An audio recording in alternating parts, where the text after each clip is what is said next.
Actually, talagang may 3 point something million na panunuhol po kay First District Batangas Representative Labiste. Ano po masasabi po natin? Well, question ng accountability yung nagiging problema natin ngayon. Yung malaking issue na hinaharap ng gobyerno, both houses, syempre yung pag-ikot ng presidente at after the SONA.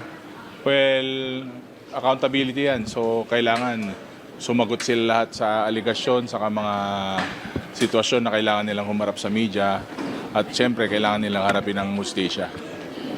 Yes, sir. At talaga naman po na dinidiktik ang mga kongresista na kasali daw di umano sa mga blood control projects. Sir, paano po natin, ano po ba masasabi natin tungkol dito? Dinidiktik Well, ang mga sabi ko nga, maraming mekanismo na in place na sa House for the 2026 budget.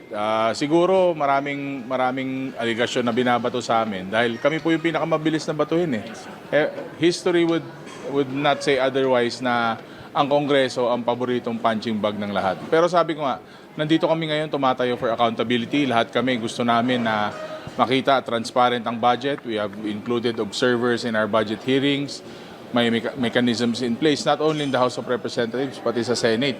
So, kailangan lahat po ng amendments naka-reflect at nakikita ng lahat ng tao. So, hindi po tayo hihinto kahit na anong aligasyon, kahit na anong issues para hindi po gawin ang trabaho ng House of Representatives, which is ang number one, yung obligasyon po natin sa taong bayan. Pangalawa, yung obligasyon po natin ng responsibility natin sa transparency at accountability. At nakikita naman po natin yan, tuloy-tuloy naman po tayo at meron na nga po mga bagong mekanismo na in place.